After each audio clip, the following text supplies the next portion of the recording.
সময়কে কার সাথে তুলনা করা যায়? সময়কে তুলনা করা যায় ছুটন্ত ঘোড়ার সাথে। কেন? হ্যাঁ, আজকে আমার ভিডিওটার ভেতর থেকে সেটাই আলোচনা করব যে টাইম ইজ আ কারেন্সি। কেন কারেন্সি? কেন এটাকে ছুটন্ত ঘোড়ার সাথে তুলনা করা যায়? চলুন পুরো ভিডিওটা দেখার জন্য অনুরোধ রইল। ঘোড়া ধরুন ছুটছে, এবার ঘোড়া ছুটছে, আপনি যদি ঘোড়ার পেছনে থাকেন তাহলে কিন্তু আপনার বিপদে পড়ার সম্ভাবনা রয়েছে। কি করতে হবে?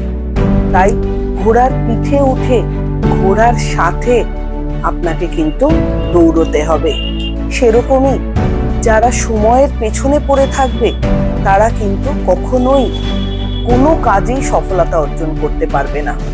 যারা সময়ের সাথে সময়কে সঙ্গে নিয়ে চলতে পারবে তারাই কিন্তু সামনের দিকে এগিয়ে যেতে পারবে এবং যে কোনো কাজ সময়ে যেটা করা উচিত সেটা সময়ে করলে সেটার ক্ষেত্রে কিন্তু সফলতা আসতে বাধ্য। আপনার সিদ্ধান্ত, আপনি সময়ে চলবেন না সময়ের পেছনে চলবেন। কাজে সময়ের সাথে চললে সফলতা আসবেই। হ্যাঁ, একবার দুবার হয়তো ব্যর্থ আপনি হতেই পারেন, ব্যর্থতা থেকেই তো শিখতে হবে। কিন্তু ব্যর্থ হলেও সময়ের সাথে আপনাকে চলতে হবে। সময়কে যদি পেছনে ফেলে আপনি চলেন সেক্ষেত্রে কিন্তু সময় আপনাকে ভ্যালু দেবে না। সময়কে ভ্যালু দেওয়ার জন্য আপনাকে সময়ের সাথেই চলতে হবে। সময়ের সাথেই যে কাজটা যখন করণীয় তখনই আপনাকে কিন্তু করে ফেলতে হবে।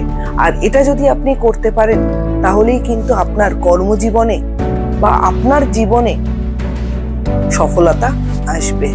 এটা পুরোপুরি আপনার ডিসিশন যে আপনি সময়ের সাথে চলবেন না সময়কে ছেড়ে দিয়ে চলবেন। এই জিনিসটার উপরই আপনার সফলতা এবং ব্যর্থতা ডিপেন্ড করছে। তো ডিসিশনটা যেহেতু আপনার, এক্ষুনি ডিসিশন নিয়ে সময়ের সাথে চলতে শুরু করুন। ভিডিওটা ভালো লাগলে চ্যানেলটা লাইক অ্যান্ড সাবস্ক্রাইব করে দেবেন। সবাই ভালো থাকবেন, সুস্থ থাকবেন। নমস্কার।